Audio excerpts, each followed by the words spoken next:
I wonder what you took away from the Robert Hur testimony on the Biden document case. The Robert Hur, I mean, I think he's an opportunist. I do think that it was gratuitous for him to phrase things the way that he did. I think that he knew that it was going to cause an uproar.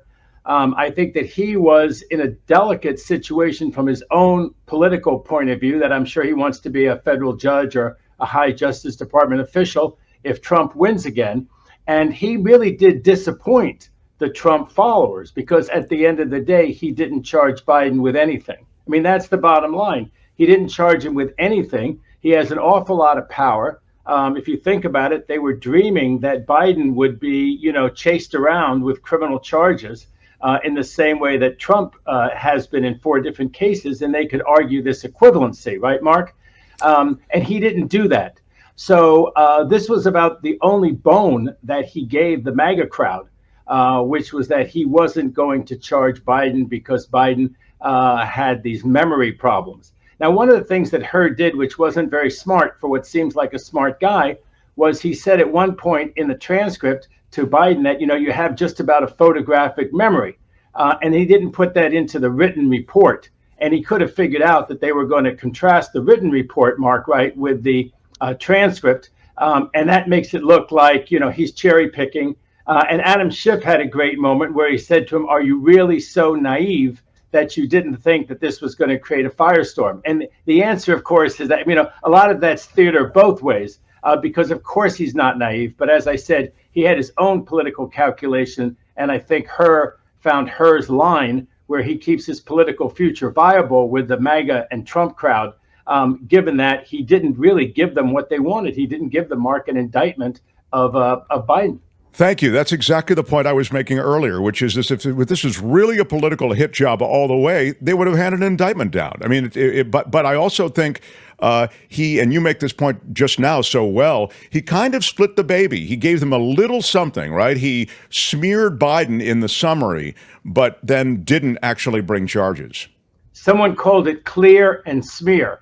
And, from the point of view of the prosecutors, it's not, his choice was not outlandish. It's not outlandish to explain. We have had these long reports. We had Mueller's report. We had Starr's report. They would say that one of their obligations, Mark, is to furnish a report. And in the report, he has to say why he thought it would be a difficult jury case. Again, he said it in a more colorful and, I think, derogatory way toward President Biden than he needed to say it. But certainly it's a fair consideration when you prosecute somebody. Are they going to be very sympathetic in front of the jury for one reason or another? And that is part of the calculation of whether you can convict them in front of a jury beyond a reasonable doubt or not. So, people have pointed this out. This is nothing new for me, but these are sound bites. Everybody got their little sound bite. And he got to say Hur in answer to a not very cleverly put question. I did not exonerate Biden. And you can expect that in the ads in the run up to the election.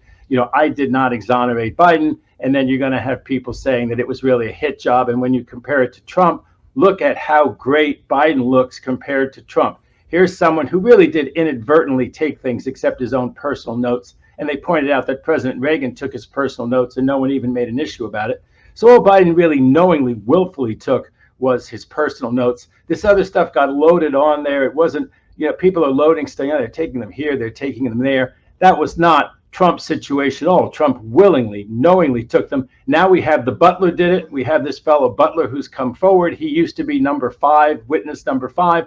Now he says exactly how, while Trump is telling them documents, what documents? I don't see any documents around this place. That's because the documents have been spirited away hours before. Literally, as the FBI was there coming, they were moving them out. Now that, just because you mentioned him, I thought he was quite credible as sort of an unwitting accomplice to what was going on. Loyal accomplice, without question. But I mean, his accomplice-ness was completely, it seemed, not associated with knowing exactly what he was doing.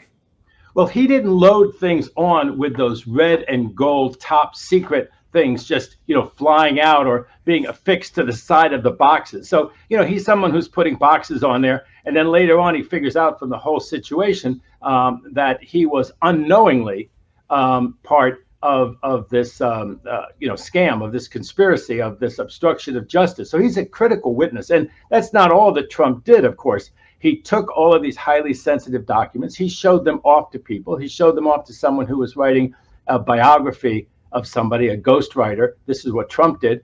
And then, he moved them around, kind of played a shell game with them to try to fool even his own lawyers. That's the allegation. That's why they found the crime fraud exception applied. That's why the lawyer was forced to testify in front of the grand jury and explain how he'd really been used as a pawn in Trump's corrupt game. And then he had someone else certify that there were no documents there that were top secret, and there were documents there that were top secret. She needed to go get herself a criminal defense attorney after getting close to Trump and doing the bidding of Trump.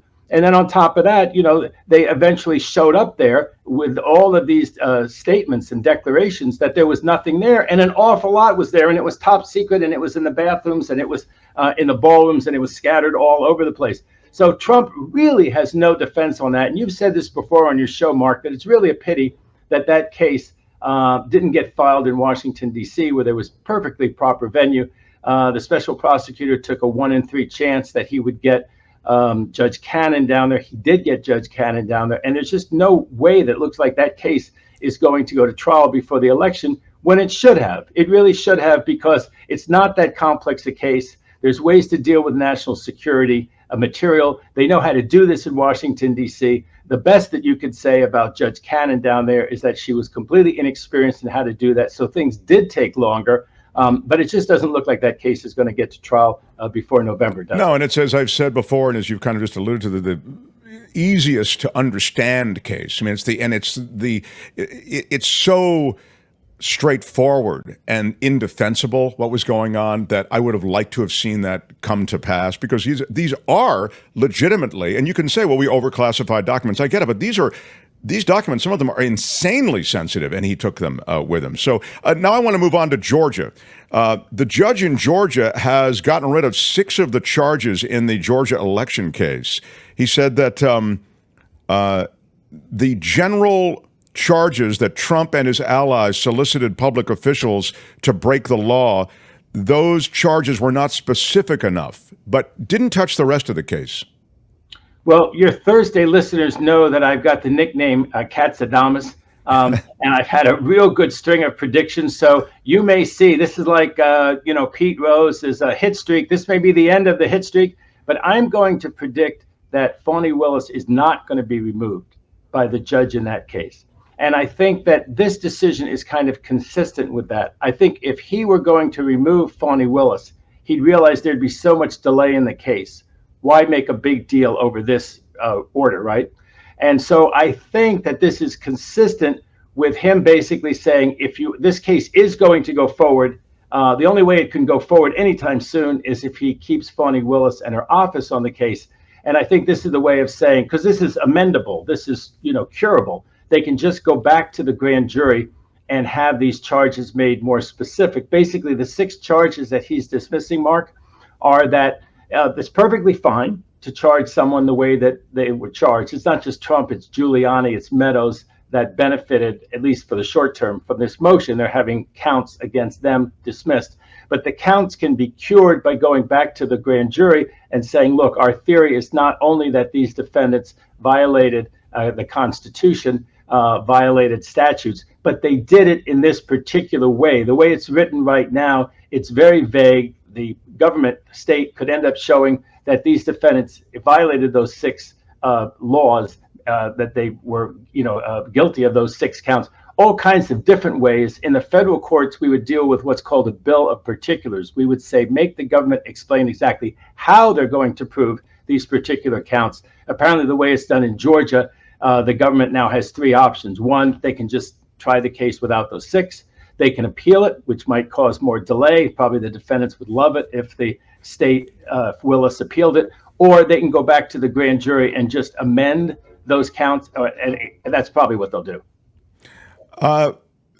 So you've already anticipated my question, and that was the answer. So with the forecasting essentially how the case would proceed. There is a phenomenon, you've talked about it before. It's this judge shopping. And maybe you can review again how judge shopping influences both judgments and charging, and how the federal judiciary is affected by this. I wonder if you could now speak to an effort to try to get rid of this phenomenon of judge shopping. The federal judges are doing something about litigants going to federal judge shop. So this is not the Congress is doing something. This is not Biden or the administration's trying to do something. This is the judges kind of cleaning up their own house. And they have a right to do this. And I think what they're doing here is very smart. There are two ways that you can judge shop. You can take a case. First of all, the country is divided into 94 districts, each one called a district court. So for instance, Los Angeles is the central district because San Diego gets to be the southern district. People always think that maybe we're in Modesto, but no, we're the central district because we're between San Francisco in the north and we're between San Diego in the south. So we're the central district. Now, there are also 3 divisions. So there's a division that sits in LA, there's a division in Orange County, there's a division in Riverside. At one point, Riverside only had 1 judge. And Amarillo, Texas, at some point only had 1 judge. And Fort Pierce, Florida, only had 1 judge. So what that meant was that if you filed your case in that division in Fort Pierce, you knew you were going to get canon. If you filed your case against the medical abortion pill, which more than 50%, I think it's up to now, are used for women who decide to end a pregnancy, you would get that judge in Amarillo.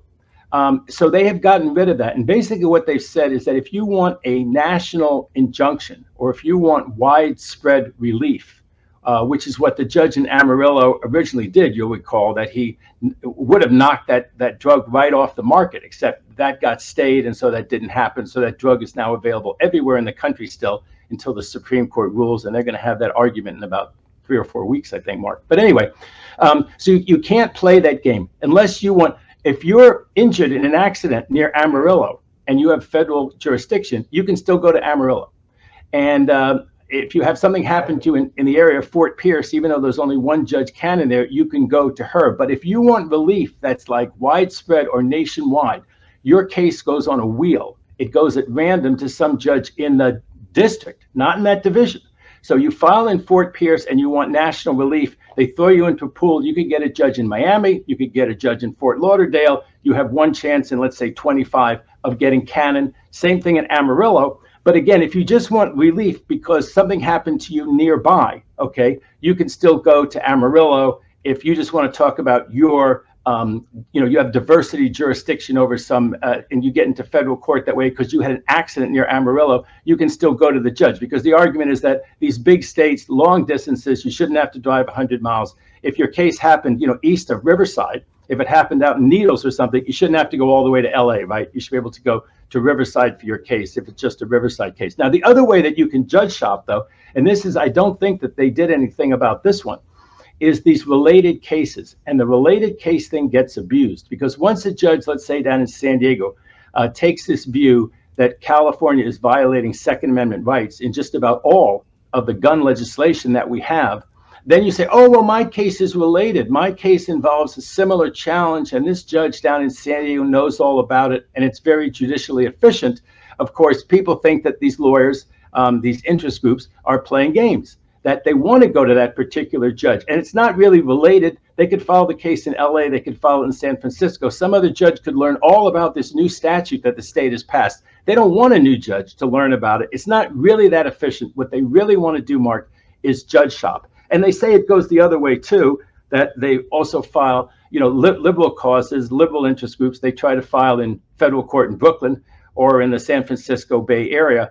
But you can't quite play as much of the game of the little divisions. You can play that game of the little divisions, and the right has gotten to be very good, and the right-wing interest groups have gotten very good in finding their Amarillo, Texas judge and their judge. They found places where there's only 1 judge in that division. There's a lot of judges who sit out in Brooklyn. There's a lot of judges who sit in San Francisco and even in Oakland. So you can't play the game that much. It's good the Judicial Commission is doing something about it. And actually, Chief Justice Roberts deserves a little bit of a shout out because he has pushed them in that direction, because it is outrageous. From the right or the left, from any side you're on, suddenly there's a national injunction against the medical abortion pill issued by 1 judge who's been cherry-picked in Amarillo, Texas. It's sort of a little bit inside baseball, but it can really matter. No, I mean, it seems like it's super relevant, especially now. And as you say, the right is so good at it. Why is the right better at it, it would seem, than the libs? The libs don't seem to have caught up.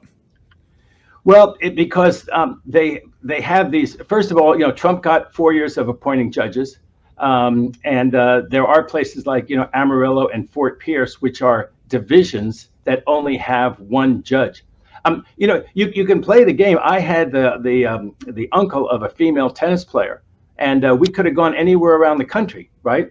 Because we could have gone, and the person wasn't allowed because they had a problem with the tennis organization. They supposedly fixed a match or something. They weren't allowed to go to any match. This person was like the Pete Rose of tennis. Sure. So I could have filed it in Cincinnati. I could have filed it in New York. I could have filed it out in Brooklyn and Queens because that's where the U.S. Open is in September. But it was very tempting to file it in Riverside because there was only one judge there who I thought was very fair and would really do a great job on the case. But, the judge that I thought would be very fair and do a great job on the case, that might not have been the opinion of the opposing attorney. Sure. Ultimately, my client decided not to pursue it. But by filing it at Indian Wells, right, in Riverside, there was only one judge there. So you can kind of play that division game, but the right has gotten to be really ruthless and very good at it. And even I think the U.S. Supreme Court and certainly Chief Justice Roberts have gotten tired of it because it makes a lot of work for them. The shadow docket that shows up, they have to deal with these injunctions. You look at the medical abortion pill, which I think ultimately they're going to basically say that the medical abortion pill is okay and the FDA didn't do anything wrong. But, just from their consumption of their time and the time of that circuit that sits over the Texas courts, it takes an awful lot of time for the federal courts. And, it's just and it shows it's a kind of disrespect for the judicial system. We should have a lot more respect, and the federal judiciary should work in a way that, people hold it in high esteem. And that's just one of those things that, inside baseball again, you don't hold it in high esteem when people are judge shopping and just running to some particular judge. The one in Amarillo, Texas, was sort of a Christian warrior, before he went on the bench. So it really has kind of an odor, and the federal courts should have, just paradise. I mean, the odor goes all the way up to the Supreme Court. Perhaps it emanates from there for recently anyway. I am out of time with you, but I really want to just quickly touch for 60 seconds on what the former president has said. I hate to always get back to Trump, but there's a lot going on in the legal system right now. And he said that the court overseeing his hush money trial should know that he'll argue he didn't commit any wrongdoing because his lawyers were involved in the incident. This is the hush money paid to Stormy Daniels. The defense strategy will be that the president lacked the requisite intent to commit the conduct charged in this indictment because of his awareness that various lawyers were involved in the underlying conduct that has given rise to these charges. Can you speak to that? If you get a ticket for crossing against the red light, okay, and you say, I'm relying on advice of counsel, it's because you told your lawyer all the facts, and your lawyer said, no, there's a special thing that you can cross on a red light in certain circumstances, and then this was the circumstance, so you were following the lawyer's advice. It's a 4-part test. And one of the problems, if you rely on advice of counsel, that's the total defense. You can be, if your lawyer really told you it was fine and it's a reputable lawyer and you told them all the facts, you don't have criminal intent. You weren't acting willfully at that point because you were acting in reliance on the advice of your counsel. Likewise, in tax cases, there's some reliance on the advice of an accountant if you really were following the accountant's advice in managing your affairs. Well, that's not what he wants to do. What he wants to say is, well, I was crossing along with Michael Cohen. Michael Cohen and I were both crossing against the red light. And I figured, well, the lawyer's doing it. It has some impact on, I figured it must be okay if the lawyer's doing it. And so that's what he wants to do, Mark. He wants to sort of have this, well, a lot of lawyers were doing it. And so I figured it couldn't be that bad because these lawyers were doing it. Were they going to risk their bar license? No. So it must be legal. It must be okay.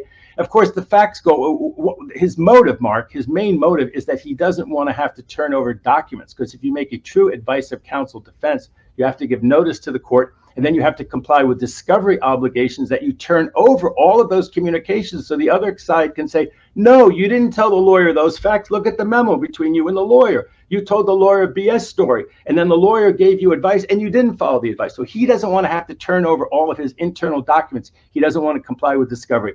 But the defense is idiotic anyway, because the lawyers weren't crossing the light with him. If anything, in this case, the lawyers were saying, don't cross. It's a red light. Don't cross. And Trump says things like, pay cash. Remember that Michael Cohen is wearing a body wire, and he says to him in the body wire, no, pay cash. Why does he want to pay Stormy Daniels cash? Why does he do all of these things? And Michael Cohen is corroborated up one side and down the other. And the fact that she's a porn star doesn't help him. It hurts him. It explains absolutely the motive for why he committed the crime, because it would have been very damaging if it had come out. And it shows why he was so eager to pay hush money and to hide it and to commit this campaign violation, which is what he's having the felony charges against him for. So it's the usual Trump thing. It's just throwing mud everywhere around. And it's sound and I fury. did everything right and they indicted me. Yeah, right. Sound and fury signifying nothing, that motion was. No, that notice to the court was. Find David Katz across the media landscape on television, as I say, on London radio, and here normally on Thursdays. Thank you for being here on this Wednesday this time. Love talking to you, David, and wish you the best. Hi, it's Mark, and I thought that was great. Hit the notification bell. You'll know whenever there's a new video being dropped, and please subscribe to our channel to help us save the universe.